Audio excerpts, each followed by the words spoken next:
Welcome back to the channel. Today, on the farm we've got the Gator in the shed here, and in the last couple of days I had a puncture on the front tyre, on the right one, and on the back as well. I've taken off the back front left tyre as well because they weren't matching, and we put this new one on this side, which is I've forgotten what it's called now, behemoth tyre, and it's got some big lugs on it. And it's very good in the mud, but it does hum quite a bit on the road. But anyway, we'll sort the two front tyres out, and that's what I've been doing today. So I've taken the wheels off, dropped one off at the garage. Yeah, we'll get some new tyres fitted. I can't believe as well the other day that we made some hay, because I think this is the only country where it can go from sunny and really, really hot, overheating the tractor, to absolutely freezing and plenty of rain. So I'm happy we've got the ability to make silage. Clover! I'm happy we've got the ability to make silage. With my little Coon Tedder, which I picked up, I went into a dealership the other day, tractor dealership, Ben Burgess, and I picked up some tines. They weren't too bad, they were £2 each.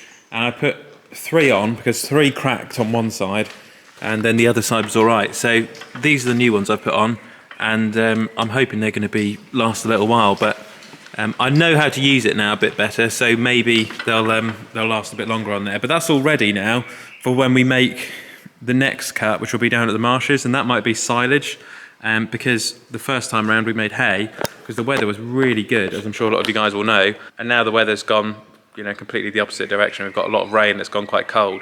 But having said that, the hay field has started to regrow, and we're going to get some fertiliser on in the next couple of weeks and really get that going for a second cut. And I had the Mashio on the other day, the Opico, or Mashio Opico, on the back of the John Deere, and I've been doing some topping for a neighbour, helping them out, and then just topping around the fields around the farm. My weed wiper, which I normally put on the back of the quad bike, I can't use at the moment because it's too wet, and when it's wet you can't put the herbicide on, so that's perhaps one of the disadvantages of having too much rain at the moment, is I can't get the herbicide on to get rid of the weeds.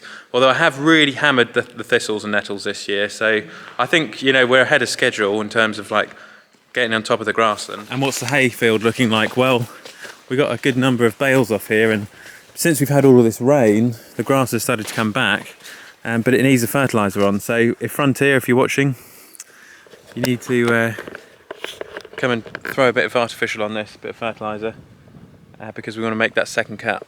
Just in the yard, this was where I put the cattle float this year. It worked out a hell of a lot better than where I put it last year, because it's on a flat concrete surface. Last year it was a bit uneven, and also it's in the yard, so it's out of the way of the wind. And one thing I would say to Johnson Brothers who make this, or maybe could do a custom job, is Johnson Brothers in Ireland, where they make these, is if they could maybe have an option on the jacks. So if you could cut this off and just have a bolt on here or a nut, and then if I could come along with the Milwaukee impact gun, you could then increase the height of the legs with an impact gun. I think that would be a really clever idea, rather than having to push your hand around, because when you put your fist near there, say if it came down, your fingers are in between the cattle float and this handle. But if you had an impact gun on there, your hand would be out of the way. It'd be a lot safer further back. So just maybe an idea there, something which will be a bit safer, I think. And when I'm in the yard for quite a bit, because it's been raining, I normally fill up the burner on the farm, the boiler, and work out how much wood chip we've got left. So there's not very much wood chip. We're going to have to do some chipping soon, and get that chipped, get it put in the store. Got the muck grab on here at the moment, and then I've got to cut some muck out at some point. But the trouble is, we've got the muck in the yard, but all the fields are being used at the moment, so it'll probably be later on after harvest we put a bit of muck out.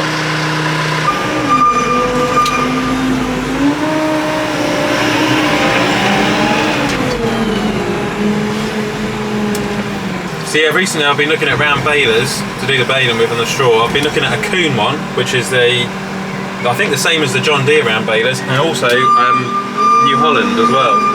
So it might be either a New Holland baler or a Coon one, which I think are like the budget round balers. Lady Welgers are expensive, McHale's are very expensive. I just want like a budget round baler really, which will do the job. This just goes into the hole in the chip boiler, and then I can have a hot shower at night. Which is actually true. If it's not filled up, you won't have a hot bath.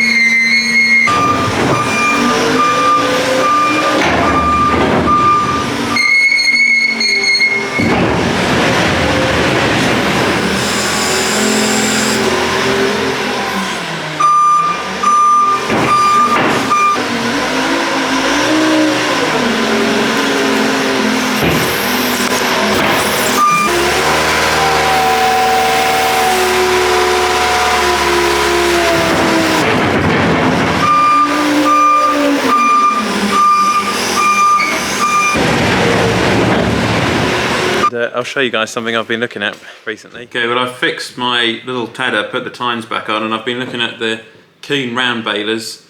There's fixed chamber or variable chamber, which I think means the fixed chambers you can only make like one size of bale, whereas with the variable ones you can make different size bales. And this is the one I'm quite interested in. It's a variable chamber Kuhn round baler, and it can do 80 to 160 centimetre bales, or 185 centimetre bales. I think it depends on an option how big you want your bales. The VB3190, and there's the VB series, so that's what they look like. I think nowadays balers have come along so far that, you know, they're pretty good nowadays. Most stuff's pretty reliable. Whatever you buy nowadays, it's pretty well behaved. It's got some quite nice things on it as well, like crop. I'm gonna have to learn about balers. For your convenient, a drop floor, so you can pick up more crop, well, a large amount of crop.